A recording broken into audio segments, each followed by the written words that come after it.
Okay, so live, the recording has started. Okay, so let us start, masters.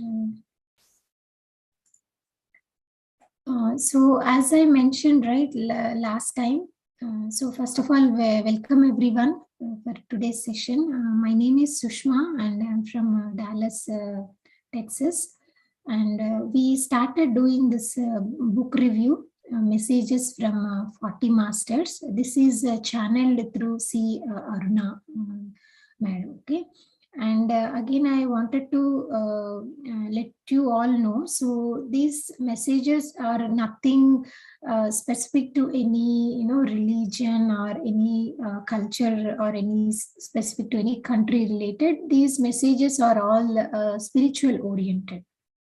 Okay, so last week we reviewed the messages from Ravana and Adishankara. And today we will have messages, we will review messages from few other masters. So first one is messages from Hiranyakashyapa. So this is received on 12th March 1994 around 11 p.m. So we all know who is Hiranyakushba. He is father of Prahalad.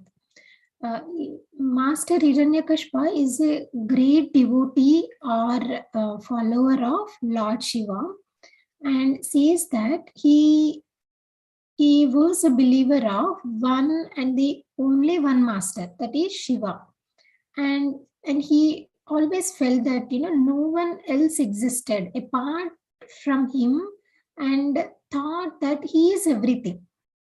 Then Prahalad came to world as his own son, and his son was trying to enlighten him, trying to make him understand that other masters exist too. So this is very important message, master. So we are all surrounded by all the time several masters and grandmasters. They could be astrally, or they could be in our own family, surrounded by people. So Prahalad became his taskmasters, and he was trying to, put same point persistently into his brain. He intentionally chose Narayan's name, who he or Hiranyakashpa detested at that time.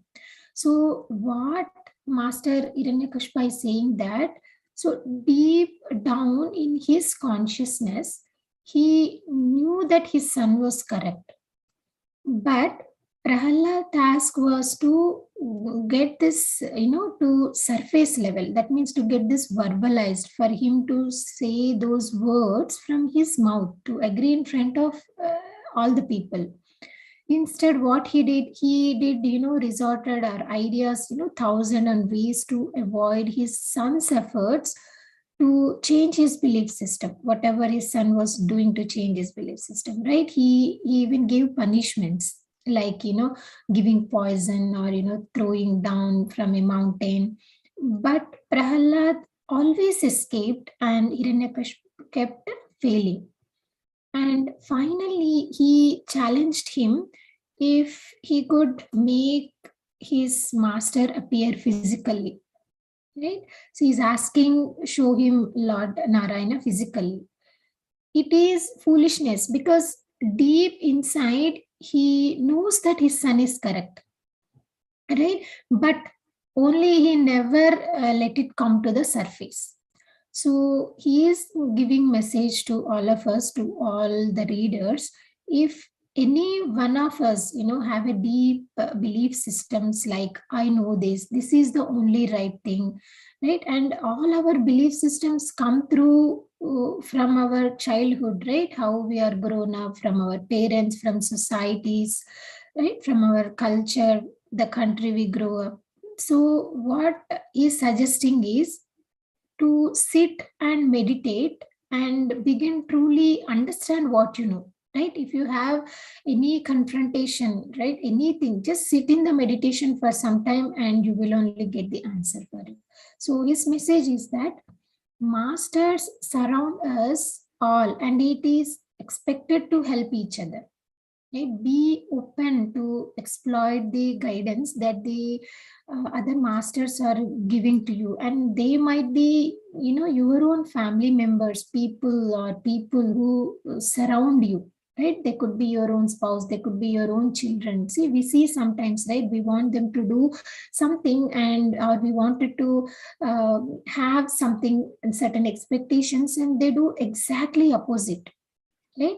So other masters can only assist in opening your eyes, or to enlighten you, but they cannot take the total responsibility for you onto them, right? And if that is the case, how will we learn and grow?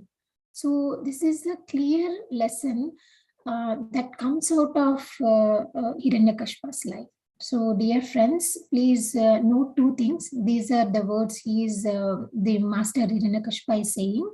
So, do not rebuke other masters. Okay, do not criticize and think that you only know everything. They don't know anything. Okay, do not rebuke any masters, and do not waste your incarnation with the foolishness, right? We got this incarnation to know the purpose of life. There is a purpose that we came to this earth, right?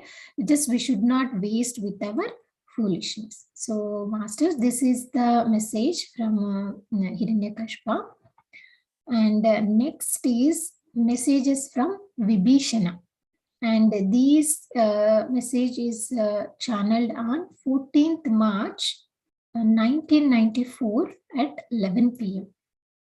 So Vibhishana, who is he? Is the brother of Ravana. So he started with saying that he knew he would meet all of us one day, but he never expected that he would give a message to us in this way, okay, through a book. So the message from his life is telling, learn to upgrade yourselves spiritually when everything around you is failing, is shattering into pieces, getting destroyed, and when people have no faith in each other, because such conditions only provide wonderful spiritual foundation or surrounding for anyone. And if we see his life story, he was an odd man out among his brothers, right? He was holding very tightly to basic moral values as a common person, in spite of many challenges he faced. He is a very simple person, very disciplined man, and a supporter of true values, right? And also, he did not plan anything big in his life. He was never ambitious or in a hurry to achieve something great. Principal person like him had no room in Ravana's kingdom. Still, right? Still, he tolerated his brothers more than necessary. But yes, at a later time, he had to forego all the family ties. And even that situation helped him to go towards spirituality only. So he is a normal person, unlike his brothers who are very violent. He was trying to understand or explore why he is so different than his brothers, right? And that is very important, masters. Like any situations, right, you have to try to understand why this situation is there for us. There is something to learn, definitely, right? So, and that understanding, or that exploring will take us to the spiritual path. And same thing happened for Vibhishana as well. And because he is in spiritual path, he is here teaching others now, right? Unlike his brothers, he is in opposite way as in Ravana, or his other brothers, right? So he says, in the end, right, we all go towards spirituality only, but also we shall all attach to materialistic world, right, which is like a bubble about to break any minute.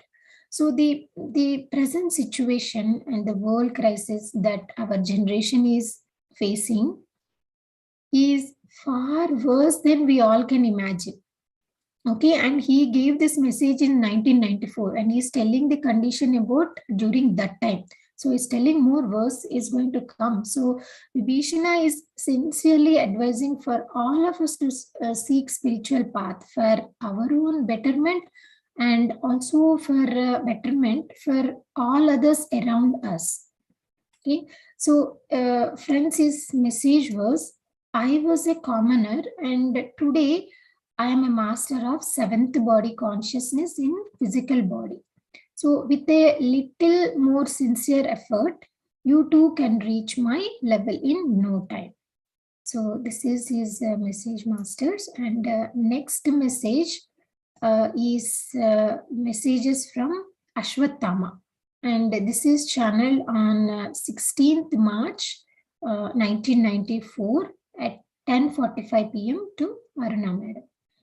And this is a little longer than others because there are certain questions were asked to Ashwathama by Aruna Madam and also by her husband. We will go through all those questions. So he's telling about himself. He started meditating at the age of 4, with his father's guidance. And his father is Acharya Drona. He is also Guru for Kuru Raja family, for both Pandavas and Kauravas. And when they were young, there were no differences between them. And Ashwathama used to help them both actually. And that time was perfect. He was around 17 years old and he and his life is also perfect. He used to work on his skills and practice meditation and assist and teach others the whole day. So he's saying, I worked every day for 20 hours with only 4 hours of conscious rest. So we all know what is conscious rest. Sleep is unconscious rest and conscious rest means meditating. So at this time, right, when the war was happening, so brothers between Kuru family, that is Pandavas and Kauravas, at that time they were just developing that intense hatred due to their quest for power. So, and no one could not stop them. Even Krishna could not help it. So he's saying, so we all, including Krishna, took this opportunity of developing ourselves first perfectly, as because they all thought only when we can help ourselves we become qualified to help others. So they were all working towards their perfection, and towards war as well. And during this whole time of Mahabharata happening, many people were enlightened masters. The reason is because they were put or being or face the situation or opportunities. They were put into that situation where they got an opportunities for enlightenment right in front of their eyes. They faced so many challenges, right? And if you see both Ashwathama and his father, they had to stay with Kauravas. They had to be with Kauravas side. The reason is they were employed through them and the Kauravas were providing for their living. And their challenge, right, for both Ashwathama and his father, challenge was to be with those 100 highly materialistic power Kauravas, right? And we all know they are power seeking people, and yet, right, and yet these both have to survive and advance in spiritual path despite of continuous negativity. That is their task, that is their challenge. So masters like, Vyasa, Bhishma, Vidura, Acharya Drona, and many others, if we see them, their learnings during this period indicate to us that our own sincere and our own strenuous effort, right, hard work will lead us to progress in spiritualism. So his message was for all of us to practice in the spiritual path with sincere and hard work. And there are few questions asked to him by Aruna Madam and also some by her husband. We will go through this question. So the first question is, you are called Chiranjeevi and how did you attain this state? So this question is asked to Master Ashwathama. And Chiranjeevi means without physical death. We continue to wear the physical body for generations, for centuries, and forever. he attained this state as a boon from his father for his skills and sincerity in the spirituality or practicing meditation. So initially, he did not have this desire, but after the war, he developed a desire to live forever in the same physical body as a mark of Mahabharata war, to propagate to people, to let people know what an intense desire for power can do. And he, in fact, was able to help so many power seekers or power mongers from wasting their incarnation without the real purpose. And right now, Ashwathama, he is learning astrophysics from various other masters. And he says this would help to take an active part during the frequency change. Okay, and that is going to come soon. All spiritual masters giving the same message, right? So the earth is shifting, or the frequency change is going to happen soon, and he's going to take a part, active part during that change. And he had an intense desire to work with Sri Hanuman, and which is being fulfilled now. So probably he's working, and he had worked with Sri Hanuman during the 1994. But in the future, right, he had no thought of anything yet. Okay, and he's also giving us the qualities required for being Chiranjeevi, right? Or what makes us to think about being Chiranjeevi. So it is an intense desire to continue living every moment. Okay? And also the ability to develop one after the other, right? To face the tasks and challenges which are helpful for humanity and ourselves. And also the intense desire to help others spiritually, and emotional attachment to people from all walks of life. And last thing is desire. You should have the desire to prove that life and death are only a myth, and you can continue in the same physical life or physical body as long as you wish. So many people, like almost 99.99% of humanity, will die rather than take up this challenge. But Master Ashwathama, he preferred to take physical immortality so he can work continuously for personal growth along with helping others. And the next question is, why was Arjuna ranked the best person? Even though there was Duryodhana and powerful Karna with all great boons he had. So for this question, he says, Arjuna was a pure and sincere person.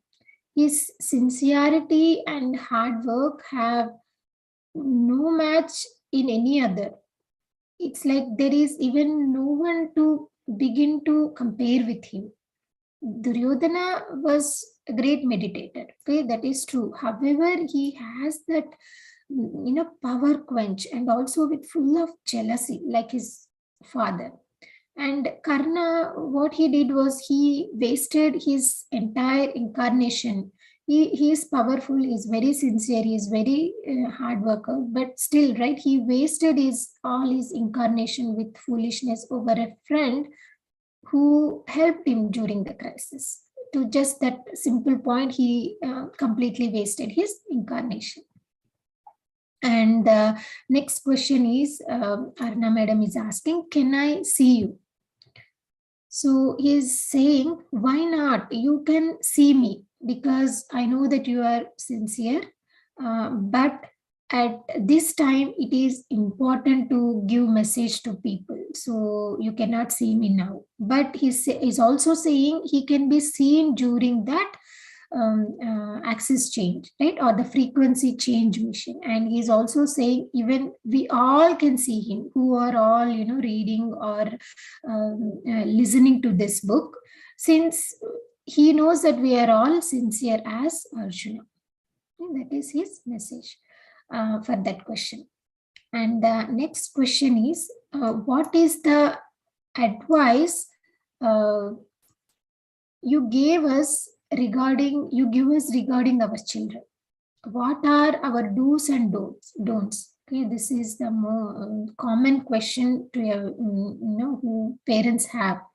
So he is saying none. They are perfect masters. Just make them meditate. They already know everything. Okay.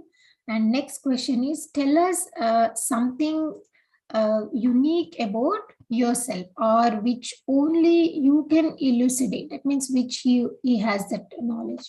So for that question, he's saying he has chosen this life or incarnation.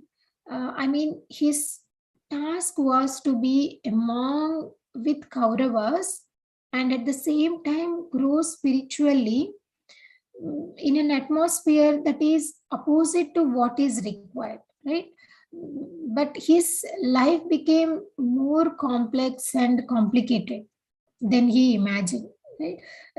Initially, or at the initial time, he did not aim for any spiritual goals. He was living in a present moment and worked toward that moment. Okay, it is same like Buddha. So Buddha did not start meditation to attain nirvana. That was not his original goal. His goal was and is to help people.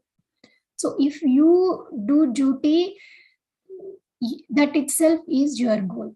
That means you have to fulfill that duty, whatever the duty it is. It could be your job, it could be your daily routines, it could be just simply taking care of your kids. You could have more bigger goals, establish a company, anything, invent something, whatever your goal is, right?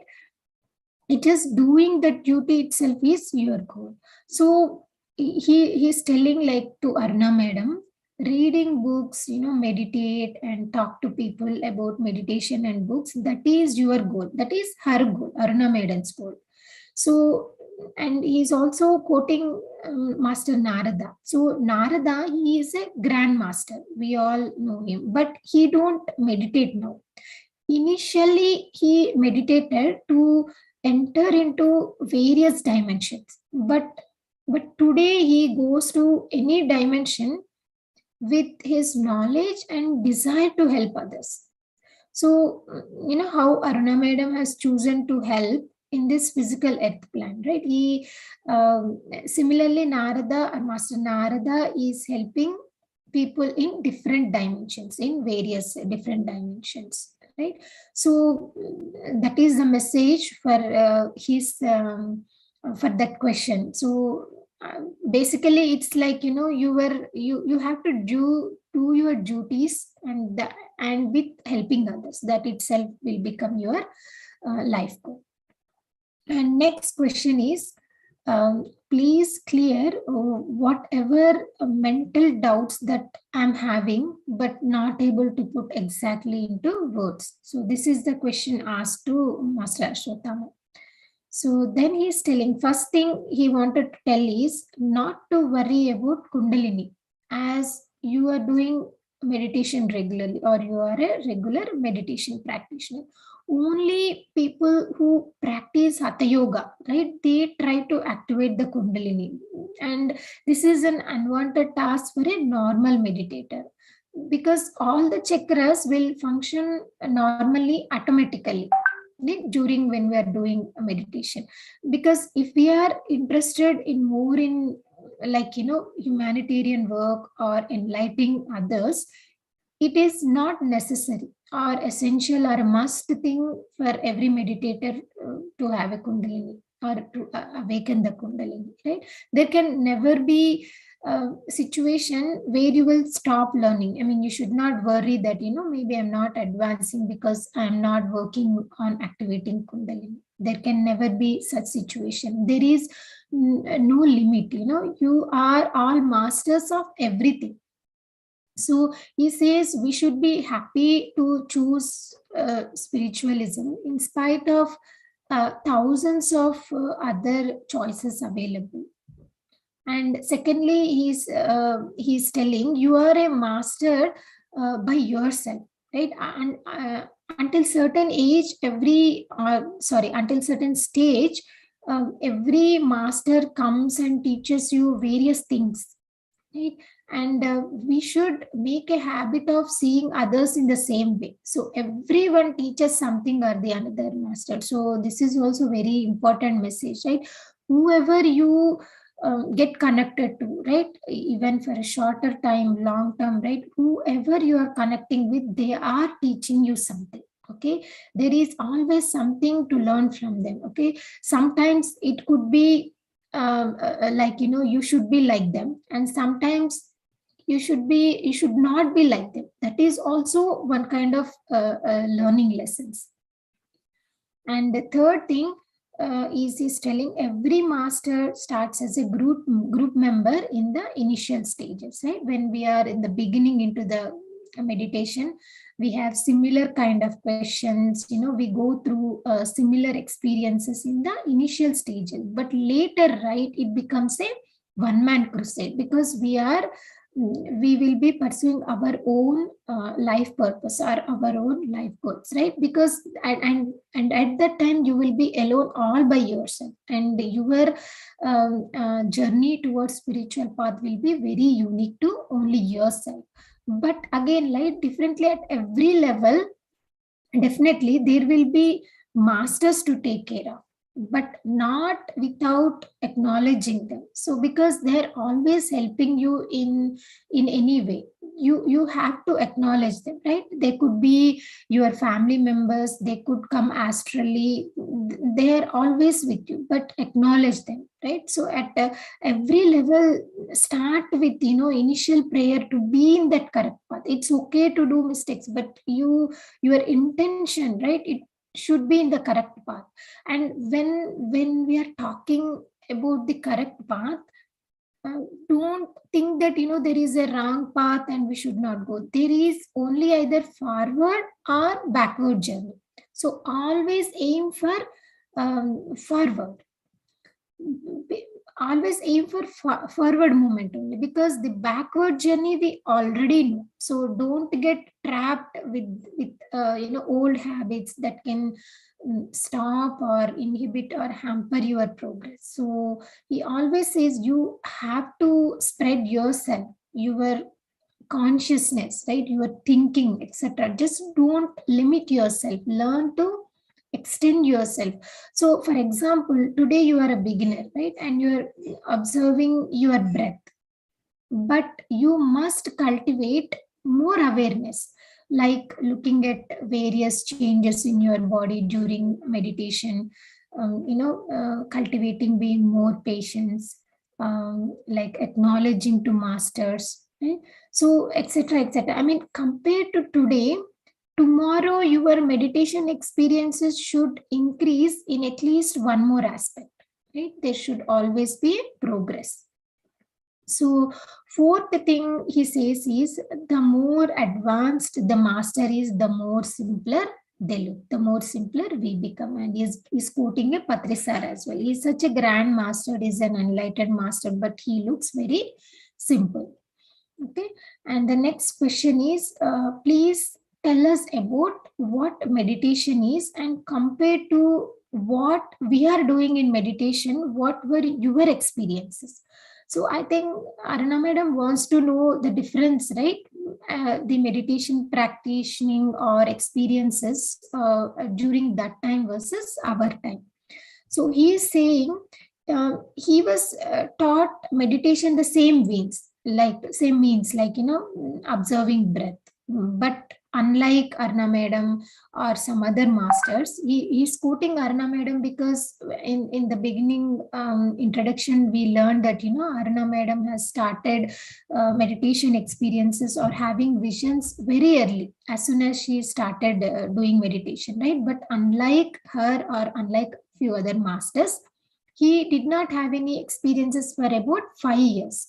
But only after that he started seeing lights, golden colors, and followed by connecting with various masters, communicating with them, and visiting multiple places astrally, and finally having experiences around every day. So he says we are no way different in terms of meditational experiences, and during that time or during now it is same. Okay, and the next question is, what is the difference between the purpose of life and self-growth? How to perceive it? So he says in one way, both are interlinked. So purpose of life is the design you have chosen, right? What are your parents? What are surroundings? Where you are born? In which atmosphere you are born? What kind of education you are getting? What country you are born? These are all chosen by you. That is the design you made before coming here, right? And progressing in that situation is the purpose of your life. So they are both interlinked. And self growth, right, it shows the total amount of knowledge and lessons that one has learned in all incarnations put together, right? Because the self growth we are talking about is in terms of the soul, and that includes all our incarnations. So, and spirituality, it can be measured, right? In spirituality there are no certain tools or no yardsticks to measure our self growth. We should only know by ourselves our progress in self growth, right? Just go deep into yourself and see your present level of understanding compared to before, and measure your growth. In simple, self growth is an increase in our consciousness and awareness. It just, you will only know your transformation. And the next question is, has your spiritual career commenced as Ashwathama or in previous incarnation? So basically she wanted to find out his spiritual journey started in that incarnation or previous incarnation. So for that he's saying his spiritual career began 2 incarnations before the present one. But he has not taken spirituality that much seriously then. He did have a few failure incarnations where he did not perform best with his life task or his life purpose. But only in the presence of Sri Krishna that he had learned a lot, and he got an opportunity to progress in his spiritual path. And Sri Krishna also happened to be his physical guru in that incarnation, and that's all helped him to progress in spiritual path and become Chiranjeevi. And the next question is, can you guide us to become like you? So Aruna madam is asking that question. And he says, right, for this question, Patri sir is trying to make all of us much more than him. He is a master whom very few have recognized. He can make us into anything, right? Because we all know there are a lot of masters who are already enlightened and transformed their lives. So such are his capacities, capabilities and potentialities. So you will be surprised at his intense desire to help and blossom all the flowers he come across. The flowers is, that means all of us, right? So otherwise, who would call his disciples as masters instead of calling them, shishyas? So this is the message Ashwathama is giving us regarding Patri sir. And this is the last question, master. So we reviewed all the questions, and we will conclude today because it's already 9:40, and we will continue messages from different masters in the next session. So first, let me stop recording.